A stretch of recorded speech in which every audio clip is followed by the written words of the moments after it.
Je ne suis pas voyant. Mais j'ai compris une chose. Que dans la vie, on peut choisir une chose. On peut choisir d'être heureux. On ne choisit pas beaucoup de choses. On ne choisit pas la famille dans laquelle on est. On ne choisit pas ses parents. On les découvre. À 5 ans, bon, même pas à 5 ans, déjà, je crois, 2 ans, vous savez c'est qui papa, c'est qui maman. On ne choisit pas ses frères et sœurs. À 3 ans, 4 ans, vous réalisez qui est votre frère, qui est votre sœur. Et vous connaissez déjà lequel vous aimez le mieux. On ne choisit pas sa famille élargie. On réalise qui fait partie de sa famille élargie. Et on fait avec. Dans la vie, on choisit une seule chose. En ce qui concerne les relations. On choisit la personne avec qui on passe le reste de sa vie. L'homme ou la femme avec qui on passera les moments de paix, le moment de bonheur. La personne avec qui on partagera les moments les plus forts. Pour le reste de la vie. C'est un choix précieux. Voilà pourquoi je suis de ceux qui pensent qu'il ne faut jamais se laisser guider ou se laisser pousser vers une direction. Il faut faire ses propres choix et en regretter les conséquences si c'en est les cas. Dans la vie, on peut encore choisir une autre chose. On peut choisir d'être heureux. On peut choisir d'être heureux dans la vie. On ne peut pas choisir d'avoir de l'argent parce que l'argent vient, quelquefois l'argent disparaît. On peut gagner de l'argent et quelquefois en perdre. Ça fait partie de la vie. C'est un mystère. Mais on peut choisir d'être heureux. C'est-à-dire choisir de vivre sa vie en accord avec ses propres attentes. Choisir sa direction, choisir son lieu de résidence, choisir son entourage, choisir l'influence. Je vais vous donner quelques éléments ici qui pourront peut-être aider quelqu'un. Je ne sais pas, peu importe. Dans la vie, il faut comprendre une chose. Tout le monde ne vous aimera pas. Arrêtez de vous tracasser, arrêtez de fournir des efforts, arrêtez de vous tuer. Ceux qui vous aiment n'auront pas besoin de vos explications pour continuer à vous aimer. Ceux qui vous aiment ont déjà compris. Ce n'est peut-être pas vrai. Ils viendront peut-être d'eux-mêmes pour vous demander en direct, vous poser la question. Ceux qui vous aiment vous appelleront au téléphone pour dire ce que j'ai entendu, est-ce que c'est vrai ou pas. S'ils n'ont pas de numéro de téléphone par lequel vous joindre, c'est-à-dire que vous n'êtes pas assez proche pour qu'ils vous jugent. Ils ne vous connaissent pas. Ne vous tracassez pas dans la vie essayant de vous justifier. Qui a dit quoi? Qui a fait quoi? Qu'est-ce que j'ai écrit là-bas? Qu'est-ce que je dis là-bas? Les gens sont toujours là pour critiquer. En tout cas, parlons de notre secteur, c'est-à-dire les Noirs en général. On aime quelqu'un quand il est en bas, c'est-à-dire quand il souffre, quand il est en difficulté, quand il vient demander, quand il fait de comédie, là on l'adore. Quand il fait le stupide, le joker, l'idiot, tout le monde l'aime, on l'acclame. Il amuse, on aime, quand on amuse la galerie. Mais quand vous devenez une personne hors pair, une personne différente, une personne ayant une direction forte, une personne qui influe dans son domaine, une personne qui progresse, on essaie de vous approcher très subtilement. Et si on sent que vous n'êtes pas facile à balancer, on vous rejette. On commence à chercher les points faibles. Où est-ce qu'il a gaffé? D'ailleurs là, je ne pense pas que c'est à lui. D'ailleurs la maison là-bas, je ne pense pas qu'il a commencé cette entreprise tout seul. Je doute que cette histoire l'appartient. Il y a certainement un investisseur. C'est comme ça les Noirs en général. Vous savez, dans la vie, il faut dire la vérité aux gens. Ils seront vexés. Mais on s'en fout. Il faut dire la vérité aux gens, les vérités qui percutent. Parce que c'est le seul langage qu'ils comprennent.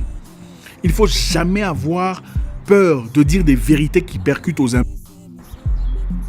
Parce que c'est le seul langage qu'ils comprennent. Quand on parle à un bébé, on ne parle pas avec finesse comme le ferait Socrate. On fait ba ba ba ba ba ba ba ba ba ba parce que c'est le seul langage qu'il comprend. Comprenez une chose, la vie est une guerre. Ceux qui vous aiment sont très peu. Mais beaucoup vous observent dans tout ce que vous faites. On vous critique d'abord. Tu as vu comment elle est devenue?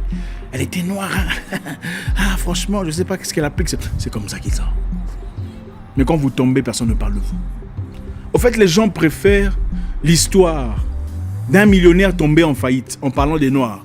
On aime entendre parler d'un noir. Tu vois le monsieur là, il avait l'argent, mon cher, je te dis pas. Mais aujourd'hui, regarde-le. La vie est bizarre. Les noirs adorent ça. On aime ça. On n'aime pas l'histoire d'un monsieur qui était boulanger, vendeur de manioc dans le coin du quartier, des bananes, qui est devenu millionnaire en dollars. Ça, on n'aime pas. On n'aime pas entendre.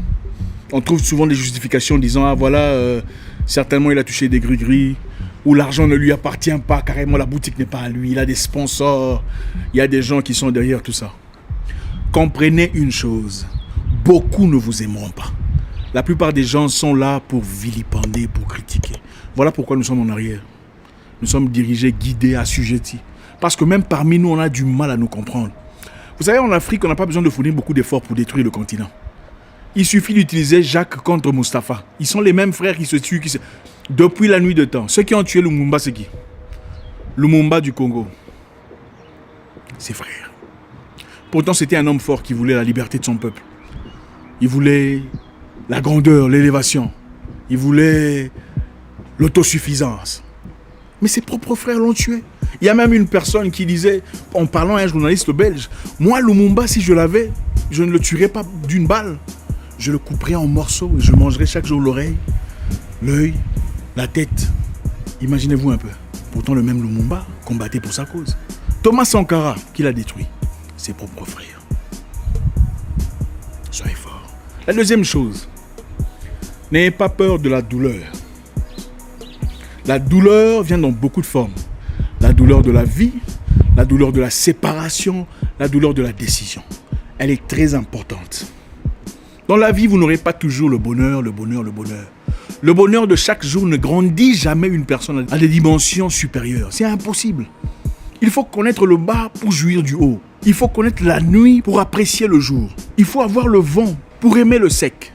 Ça fait partie de la vie. Le contraste de la vie. N'ayez pas peur de la douleur. La douleur de partir. Vous savez que ça fait un moment, ça brûle dans votre cœur. Il vous faut partir, il faut aller ailleurs. Vous n'y trouvez plus votre part, peu importe ce que c'est. Dans un boulot, la peine, les critiques, un environnement toxique dans lequel règne la causticité incroyable. Mais vous restez parce que vous avez peur de la douleur, peur de la solitude. N'ayez pas peur de vous séparer des gens qui vous entourent s'ils ne vous apportent que la toxicité et la négativité. Écoutez, vous êtes né seul. Je m'en fous s'ils sont vos cousins ou vos cousines. S'ils ne vous apportent que la peine, la douleur, les critiques, les insultes, il faut vous en séparer. Vous n'avez qu'une seule vie. Vous êtes né seul, vous mourrez seul. Ils viendront pleurer. Hey, tu es mort. Personne ne va sauter dans le trou là avec toi pour te dire ok, maintenant tu es morte, hein, ma chère. Partons ensemble. Personne ne le fera. Prenez les décisions qui sont bonnes pour vous. N'ayez pas peur de partir. N'ayez pas peur de changer d'environnement, pas peur de changer de boulot. La vie prendra soin d'elle-même. Dans la vie, quelquefois, il faut savoir libérer. Se libérer de ce qu'on a déjà pour acquérir quelque chose de nouveau. C'est comme ça la vie. On ne peut pas commencer à pleurnicher cherchant des trucs nouveaux pendant qu'on se crampons aux choses anciennes. Ça ne marche pas comme ça. Quelqu'un disait, dans la vie, on a deux vies. L'être humain a deux vies. La deuxième vie commence quand on réalise qu'on n'en a qu'une seule. C'est là que votre deuxième vie commence. Réalisez que vous n'avez qu'une seule vie. Et tout le monde est voué à mourir. Non, il n'y a vraiment pas de peine ou de choses qui puissent vraiment vous briser au-delà de la mort. Tout le monde mourra. Et quand vous acceptez que vous mourrez, à un moment donné de votre vie, vous arrêtez d'avoir peur. Vous arrêtez d'avoir ce sentiment de « comment ça va se passer ?» Si ça ne vous apporte pas la paix, le bonheur, au moins l'argent, il faut laisser ça partir. Je pourrais comprendre que vous supportiez si c'est une question d'argent, de finances, vous êtes en besoin d'opportunités, une personne qui vous emmène véritablement, mais vous apporte, là c'est compréhensible. Mais c'est une personne qui ne vous sert absolument à rien. Il faut s'en séparer. N'ayez pas peur de vous séparer de votre communauté, si c'est une communauté toxique qui ne sert à rien. Oui, il y a des communautés qui ne servent à rien, à part les insultes, les injures, les critiques. Ils règnent dans l'impolitesse, dans la bêtise. Il faut s'en séparer. L'abrutissement. Vous n'êtes pas votre communauté, ça je vous le rappelle. Vous êtes l'enfant de votre père. Trouvez des gens qui vous ressemblent. Des gens qui sont prêts à lutter comme vous. Des gens qui ont une perception positive de la vie. Des gens qui vont vers la même direction que vous. Même si vous vous retrouvez seul, allez-y. La vie est très brève, mes amis. Avec tout ce qui se passe dans le monde, on ne sait pas qu'est-ce qui va arriver demain. L'incertitude qui baigne, qui règne, qui nous inonde chaque jour. Vous êtes toujours là en train de visualiser les mêmes stupidités, les mêmes stupidités, les mêmes conneries sur Internet. Faites le bon choix pour vous. L'être humain a deux vies. La deuxième commence quand il réalise qu'il n'a qu'une seule vie. N'ayez pas peur. N'ayez pas peur de vous exprimer.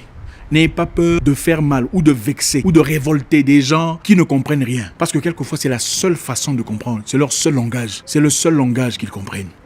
C'est un âgé qui ne te respecte pas. Il faut le remettre à sa place. Il faut l'expliquer. Mon vieux, tu vois là, avec tout le respect, il ne faut pas faire ça. Parce que ça, c'est me manquer de respect à moi. Ah, comment tu peux me parler? Non, je vous parle comme ça parce qu'apparemment, vous ne comprenez pas. Je ne suis pas un gamin. Je vous respecte, vous êtes plus âgé, mais regardez, là, vous avez gaffé. Il ne faut plus faire ça. Je le dis très souvent, beaucoup de gens grandissent jusqu'à 31 ans. Après 31 ans, ils ne grandissent plus. Ils apprennent seulement à fignoler de nouveaux mots en français. Ce n'est pas tout le monde qui grandit au-delà de 31 ans. Attention. Être vieux n'est pas acquis par naissance. Je comprends, il y a des gens qu'il faut respecter. Ils étaient peut-être des amis de vos grands frères, de vos grandes sœurs. Vous connaissez depuis que vous êtes bambin, un enfant, tout ça. Je comprends tout à fait. Mais le respect se mérite. Ça ne s'attribue pas gratuitement. Absolument pas. Il faut justifier le respect qu'on veut acquérir.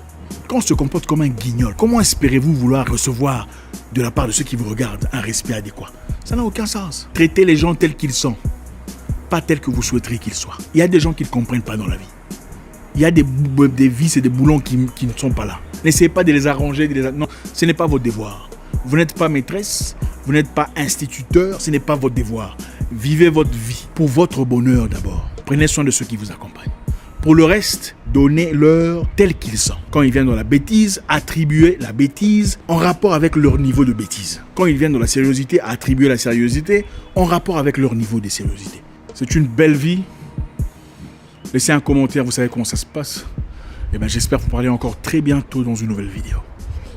Au revoir.